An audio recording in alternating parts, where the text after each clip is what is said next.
Greetings, everyone. How you guys doing today? Hope well.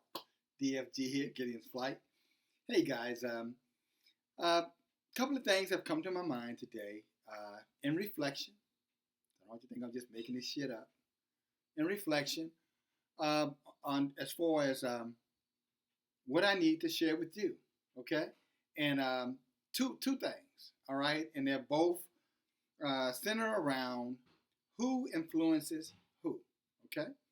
And today in particular, I'm going to be talking about, who influences our government and then who influences us, the people.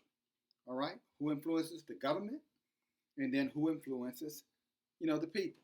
And I want you to listen to this because, again, it's not going to answer all questions and it's not my intention because, again, as I said to you many, many times, validate, validate, validate. Know that you know that you know. If someone earns your trust, that's great. But you still need to make sure they're validated. So that old saying, trust but verify, it applies to everybody. And I absolutely expect you to be applying it, to me. And if you have thoughts or insights or misses or questions, the comment section is right there for you to be able to share that as well. But let me get into it because, I run out of time every single time. But when you talk about the government, let's talk about the government first. I know most of you guys want to believe that the presidents of the United States run the governments, the government of the United States. In all actuality, that's not true. All they are what you would call, what is it, the term?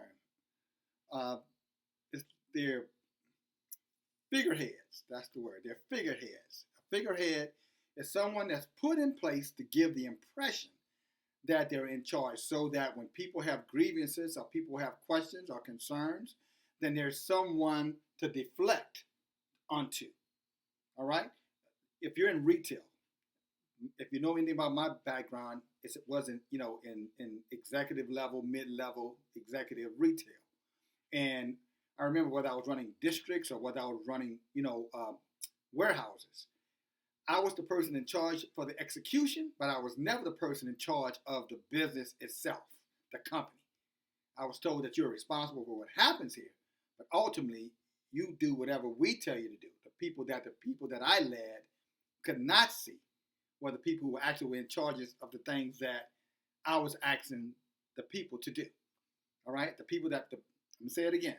Those individuals who I led, I was their leader.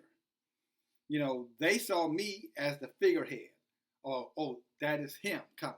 They never saw the people behind me who were giving me my assignments to pass on to them.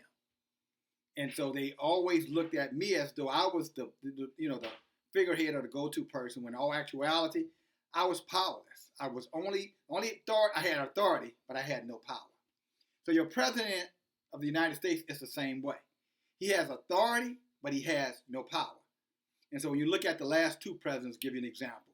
Obama had authority, but he had no power. There was an agenda that 13 families have had in play that they needed him to go out and to implement. And his authority was the fact that if there's anything that happens inside of fulfilling that direction, he was there to take the hit. All right, he was there to deflect, take the blow, pacify, control, etc. And Trump, same thing here. And they both had particular assignments. Again, authority figures, but they are toothless tigers. They have no power. And and just so that you know, let me give you 5 families, okay? Then I'm going to go back to Obama, and I'm going to go back to Trump, and then I'm going to go to the other side and talk about who has power over you and I. Right now we're talking about who has power over the government. So I'm going to give you 5 of the 13 families. Let's see if you've heard of these families before, okay? Family number 1, the Rothschild family. Family number 2, the Rockefeller family. Family number 3, the Astors family. That's Ashors.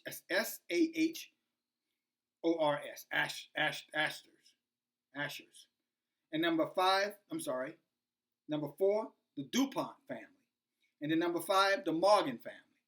You might say, well, Yeah, I heard of the Rothschilds and I heard of the Rockefellers, but what about the Astors and the DuPonts and the Morgans? Well, let me tell you who these families are. First of all, these families are all 33 above, 33 and a half degree Masons, the heads of these families. Freemasonry controls the world, and it surely controls the United States government. But I'm talking about at the highest level, not 33rd degree, 33 and a half. 33, I'm sorry, in a third degree Freemasonry. But in those families who are all a part of that same boule or secret society, for lack of a better explanation to you. Let me tell you what they are, what these families do. How do they make their fortune? And these are trillionaires. If you go online and you look up, I want to see the wealthiest families in America. You're not going to see these families on that list. You're going to see the Walton family, and you'll see some other families, maybe Warren Buffett and some of those guys. You're not going to see these families on that list because these families are worth trillions of dollars. And I want you to think about it from this perspective. If you were a family that was worth trillions of dollars, would you allow the government to tell you, or a government figurehead to tell you what to do with your trillions of dollars? Hell to the no, as they say. Think about it. You're a trillionaire and you're going to let,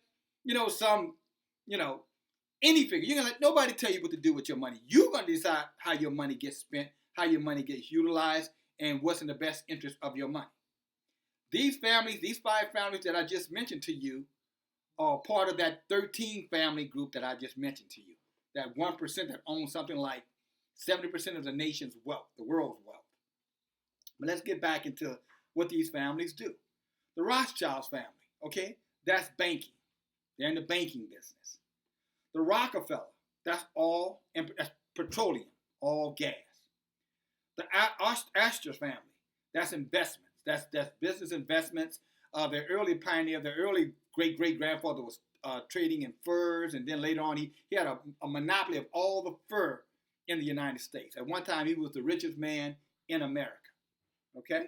That's that, but it's investment, real estate, that area. It's where the Astor families are. That's how they got their trillions. The other one, the DuPonts. The DuPont family is not the paint. Because some of y'all might say, yeah, they're the paint. No. The DuPont family is gunpowder. Yes, they're the manufacturers of gunpowder. Now, think about that, gunpowder. When last time you heard the DuPont family name, anybody with the DuPont family mentioned anywhere? Yeah, we know gunpowder is everywhere. Your guns, you don't need, if you don't have gunpowder, your guns are useless. Right? But that's the DuPont family. And then the Morgan family. You might say, who are the Morgan family? You ever heard of J.P. Morgan? J.P. Morgan? Yes. That's banking. Another banking family. And that's just 5 of the 13 families. Maybe the next video, I'll give you some more of that information. But these 13 families are the families that control your government. They control policy. They control law. They control every area of legislation. Every area of it. No decision are made in this country unless these individuals have not only signed off on it, but it fits within their agenda. So when you go around looking at Obama or Trump and thinking that, they're controlling or causing things, no, they may be causing things at the lowest level because that's their job to push the 13 families' agenda. Obama, it was homosexuality. Call it what it is. How many speeches Obama had he talked about homosexuality? Then I want you to go back and find out how many speeches he had where he talked about blacks, so-called black people. Go check for yourself. Many on homosexuality, 0. And that's not a 666 sign, by the way. 0. Okay, I'm not in the occult. 0 about blacks. So his supposed to push the homosexual agenda, and we see where that is today. Trump, chaos. Chaos. That's why he's there, to create chaos, to cause so much separation and divisiveness in the country that nobody can see straight.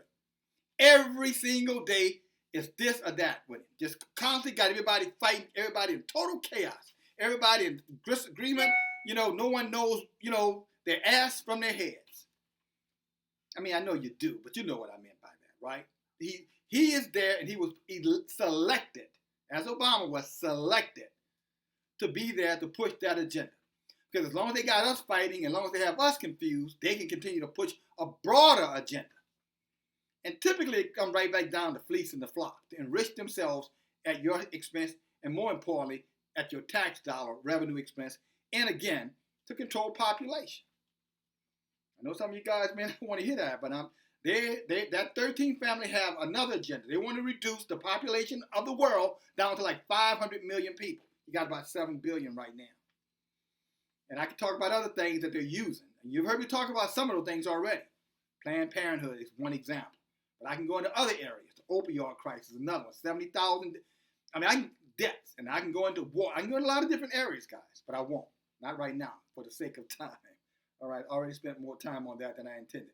And by the way, some of your Freemason people who are working alongside with these individuals, people like Jesse Jackson, Freemason, 33rd degree, Al Sharpton, 33rd degree, Martin Luther King, another Freemason, Boule, and then Bill Cosby. I know a lot of us feel bad with Bill Cosby being in jail, but Bill Cosby a part of Boule too, guys.